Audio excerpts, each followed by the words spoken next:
Hey guys, in this video you're going to learn how I'm doing since competing, taking myself down to essential levels of body fat, and now I'm almost 9 weeks post that, having gone through the majority of my recovery diet. In the last video we learned what the recovery diet is and how that's going to look. It differs person to person, but in summary, I'd recommend going and watching that video. But over the course of about 6 to 8 weeks, so roughly a couple of months, you're looking to gain about 5 to 10% above your stage weight. And then that gets you back to basically a lower end settling point or a low level of body fat where you feel comfortable and good at, where now you can slowly enter into a gaining phase and into a productive period of time, because essential levels of body fat aren't healthy or productive for anyone, only good for stage. So you're going to get looking of kind of 1 week into the recovery diet, kind of the initial phases, 3 weeks into that, and then 6 weeks, and then I'm going to tell you how I'm doing right now. And alongside these discussions, you're going to get clips of how I was looking during that period of time. But importantly, I'm going to tell you how I was feeling as well, because that ultimately is the most important thing. You're not rewarded for holding on to shreds. You're not rewarded for gaining at the slower end of that rate. You're rewarded for being as lean as you can be whilst recovered at the end of this phase and recovered as quickly as possible. Obviously, recovering faster often entails gaining faster, but gaining faster often means getting more body fat. So there is a sweet kind of spot to try and ride, which again is individual dependent. So the first video you're seeing of my physique here is 1 week post. So it's the week after Worlds, which was in Boston. This is me in New York City, and this is in Mid-City Gym. Really, really cool gym. It was quite expensive for a day pass, but as was everywhere in New York, this was very central, so it was perfect. And I'm 169 pounds there or thereabouts, and I was on around 3,800 calories. Now, that sounds like a lot of calories, and it is, but I wasn't gaining weight rapidly at this time at all. Maybe a pound a week, on average. And the reason for no rapid weight regain was because I had such a high step count during this period of time. I also continued training heavily. And I say high step count because I was in New York, getting 25 to 30,000 steps a day.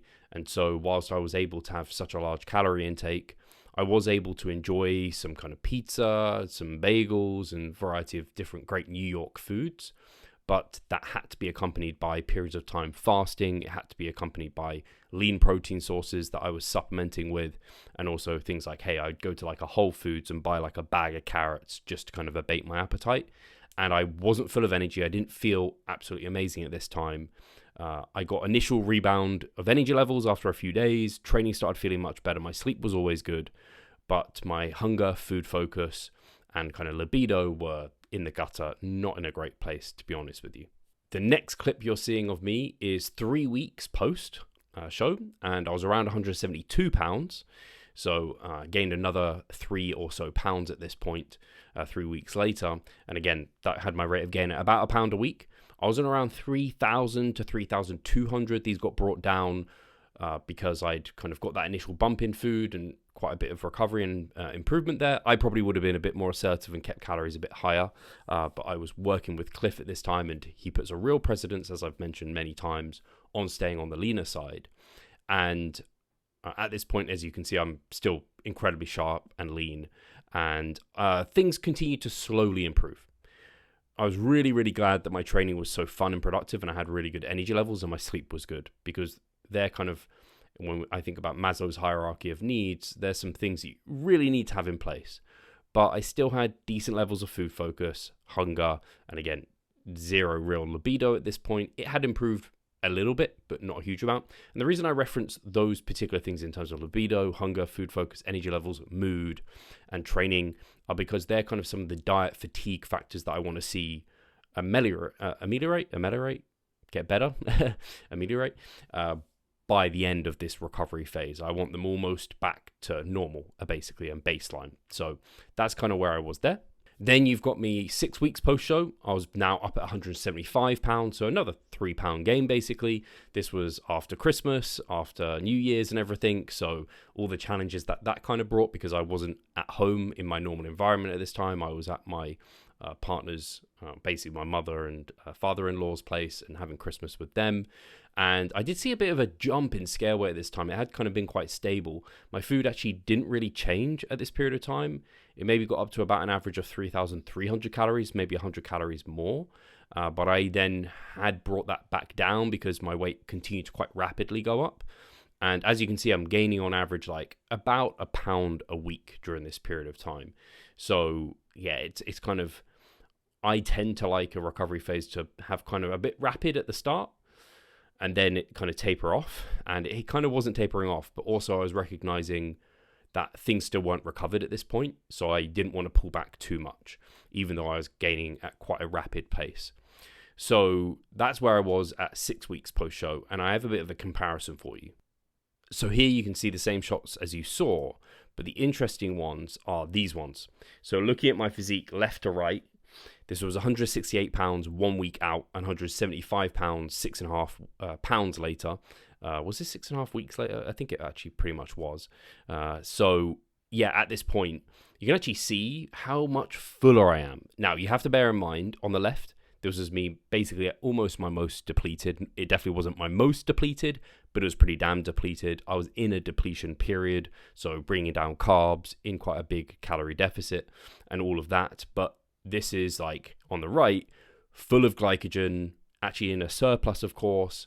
And yeah, I mean, I've got a little bit more cushion in terms of body fat, where you can see some of the minor detail changes. So there's the cuts in my hamstrings are less sharp, same within the glutes, kind of particularly like you can see here, a little bit less sharp.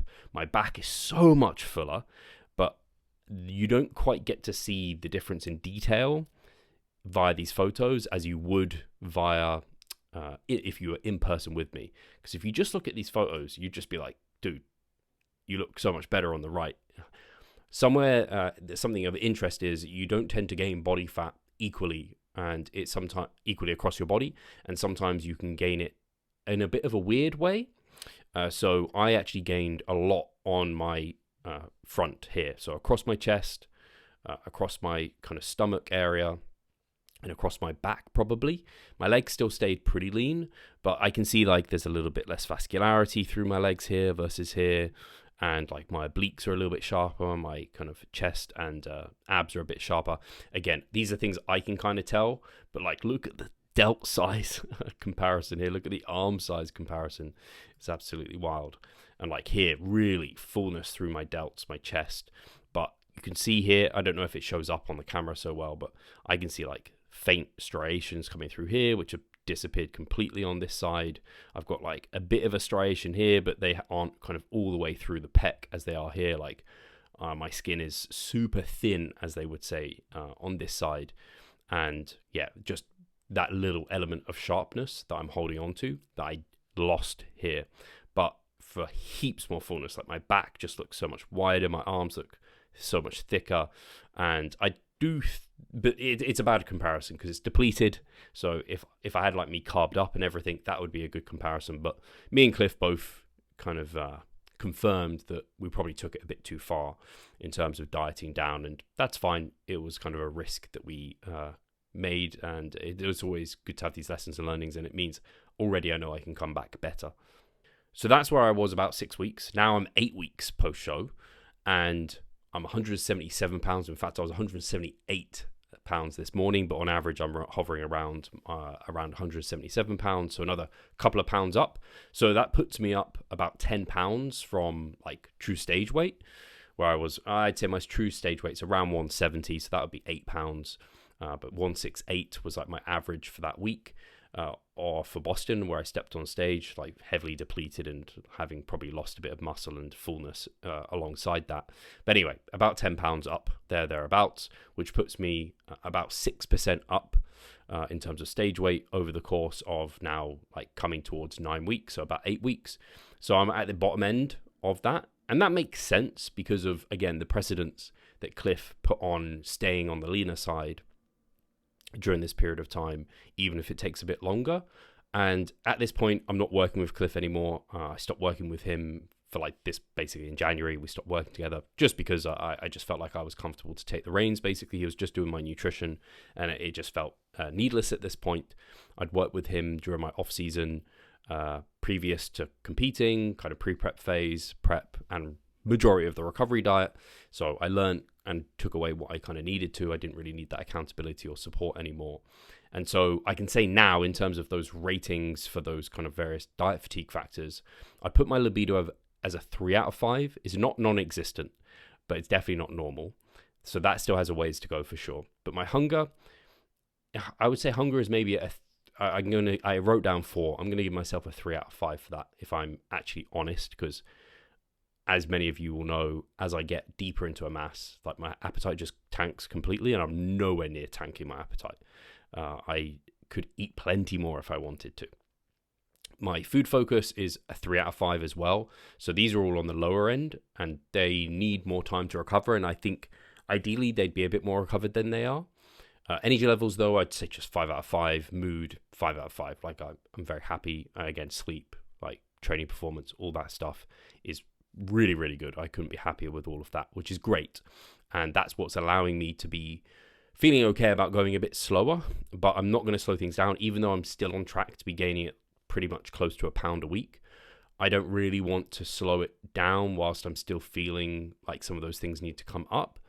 I also had planned that I'd need to be around 180 pounds to be at that kind of lower body fat intervention point, where basically it's the leanest I can be and still feel like human. And yeah, given that I don't feel comfortable, we could theorize my maintenance is around 3,000 calories. I was at 3.3, I brought it down to 3.3, 3.4, I brought it down to 3.2, 3.3. Where I feel comfortable to, I'll bring it down to 3.1, 3.2. But I don't see myself trying to slow it down too much. Again, granted that some of these things still need a bit of recovery, and I thought I'd need to get to about 180 pounds. It'll be quite confirmatory if it takes until 180 pounds to be fully recovered. I think enough time has passed where if I was going to be feeling amazing, I would at this point. And like I said, I'm at the lower end of it, so I'm still in a good spot, but not sufficiently well recovered to slow things down to my off-season rate of gain, which is going to be nice and slow. I do, however, agree with Cliff that I don't really want to be dieting this year. If I can have the whole year in a surplus, that would be amazing. And maybe I start a mini cut in January or something along those lines. We'll just have to see. And something I'm bearing in mind is I'm happy sitting with a bit of hunger, a bit of food focus, if training performance is going in the right direction, because that's the match that lights the fire for muscle gain. And I know that I hit a wall with appetite at some point.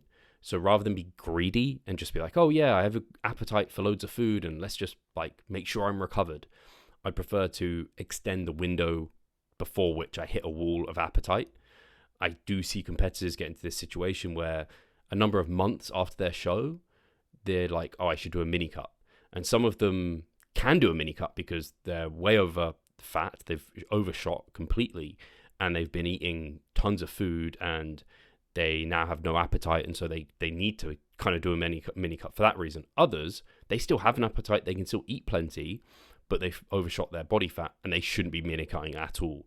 The ideal situation is that you do not mini cut for a good, at least 6 months to a year after you've competed, because that period of time is time lost towards gaining, and you also lose momentum. And the best gains made when you're deeper into your bodybuilding career are long and slow. So yeah, anyway, that basically describes where I'm at. That describes my experience with kind of the recovery diet, with some kind of video footage examples. Again, I'm someone who has taken a bit slower for the variety of reasons that I mentioned, and so you might not land exactly where I'm at, but if you are within 10% or so of stage, you're doing a fantastic job within 1 to 3 months having competed.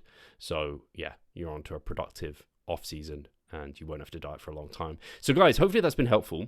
As I mentioned last time, we go in depth into every single phase of prep within our contest prep course that I did with the guys at JPS, Martin Refalo, etc.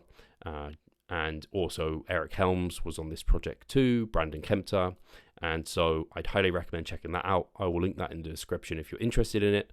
Otherwise, if you have any questions, always comment below. If you haven't subscribed and you're still listening, subscribe. You're going to enjoy this stuff. Otherwise, I'll catch you in the next one. Take care.